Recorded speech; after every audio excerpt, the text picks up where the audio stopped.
All right, today we're going to move the Chuckwagon to where we want it to set up. And we're going to pick kind of a flat, doesn't have to be a level ground, but the flatter it is, the easier it is to set up.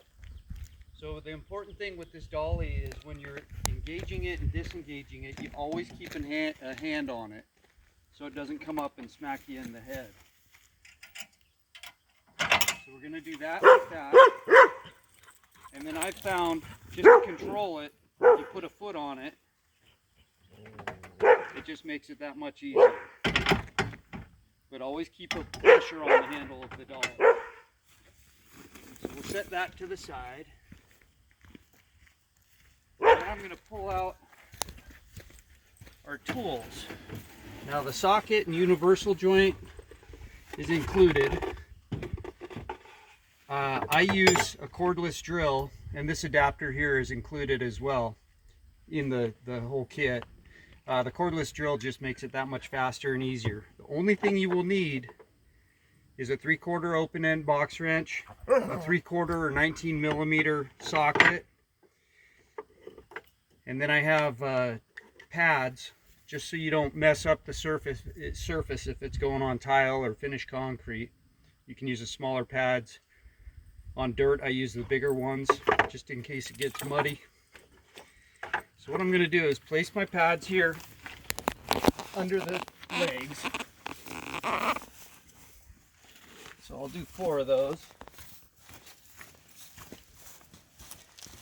And if you were on a real uneven surface, there's additional pads in the boot box and you could stack them. But you've got about 4 or 5 inches of play.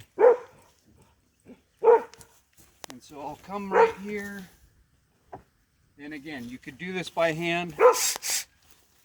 I found it easier to use a cordless drill. And what I want to do is just put a little bit of pressure on this.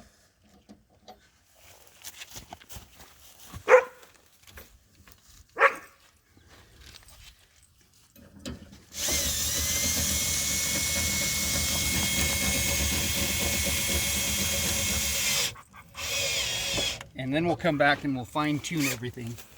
We're going to do the door side, which is our most critical side.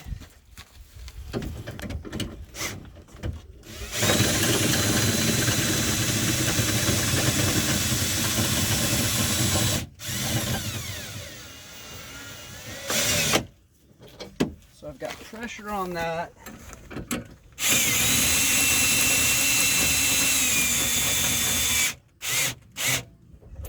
Little bit of pressure on that. Then for the door, we're going to take our spreader bar. We'll set these aside for later. And we're going to loosen this nut all the way. There's not a ton of tension on this.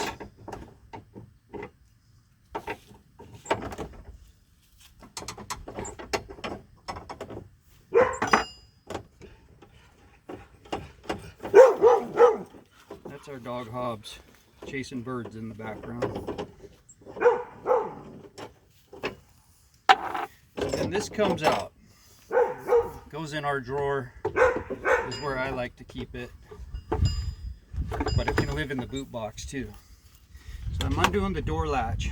Now what I want to do is get this as close as possible to being level, and I do that by adjusting the feet on this side. It doesn't have to be perfect. As long as your door opens and closes, you're fine. But this is low, so it tells me I want to lift that one a little bit or lower that one a little bit.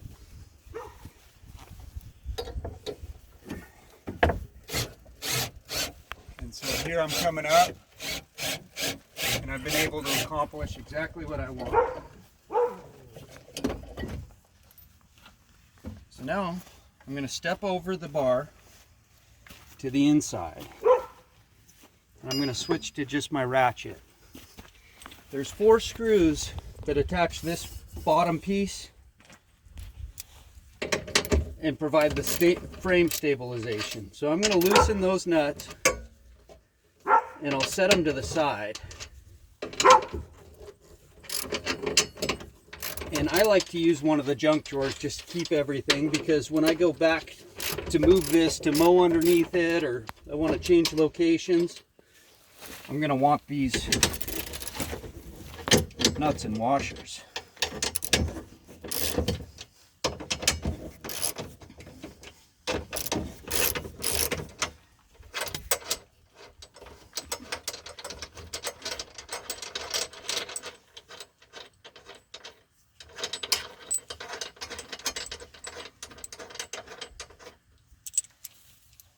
There's 4 on each side.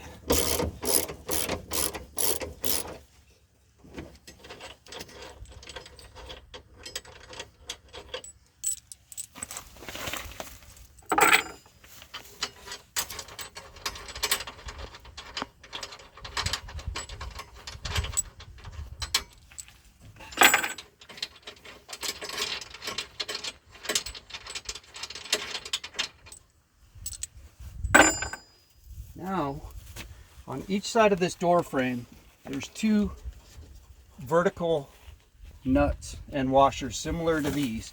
I'm going to loosen these, but not remove them.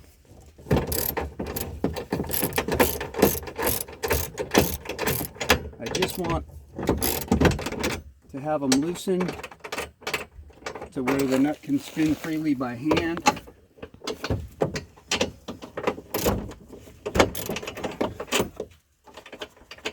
And then as you loosen this last one, either support this or stay out of the way, because if everything's set up right, this door frame may drop.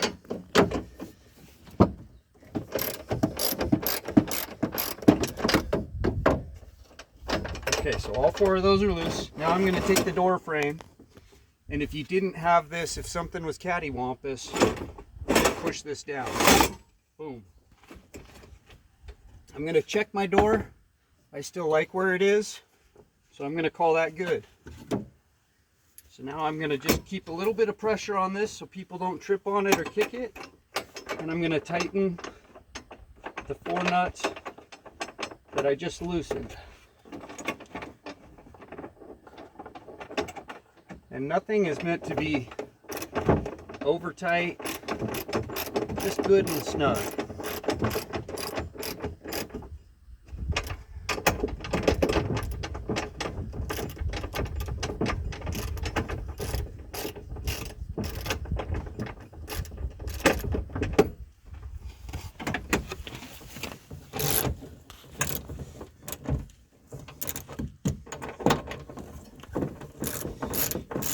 The ratchet that comes with it does not have the ratcheting handle. Again, it just makes setup easier, but okay, so that's snug there. Everything feels good. So I'll put this away. I'm going to switch back to my drill. So if you step back, the wheels are up in travel mode, so that they got about 1.5 inches of clearance. These are decorative wheels, so they're not necessarily made to spin or hold the weight of the trailer. Although they can, it's ideal that the weight is on the steel frame. So I have 4 adjustable axle bolts, and it's going to be hard to see. Well, you'll get this one on this side.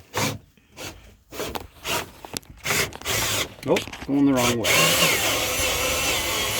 So I'm watching my wheel from here, and I'm just going to go down and put gentle pressure on it to where I like it. But I'm not going to go all the way down until I get this one lower on this side. So now you can see there's a nut right here.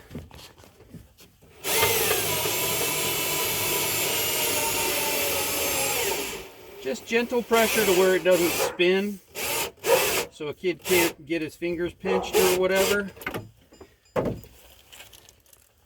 And I just go side to side until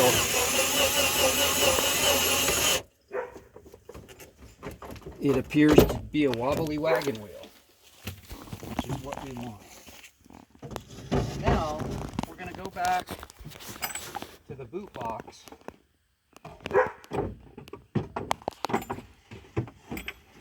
we're going to take our ratchet or our cordless drill with us. And we're going to lower the back wheels. The boot box has a little latch right here. And it's roped up. And this client got a beer keg and CO2 system.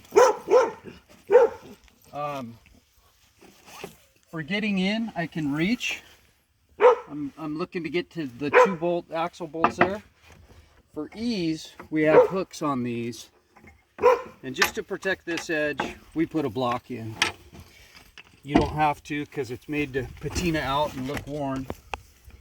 But so then I'm just going to come to this one and lower my 2 back wheels, same as I did the front. Just to where they're snug is how I like them.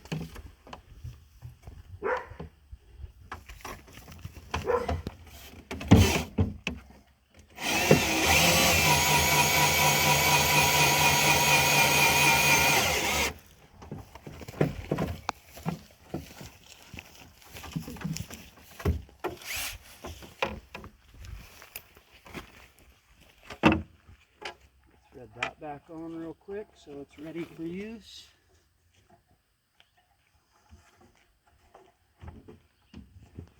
A little bit of pressure. Close the latch.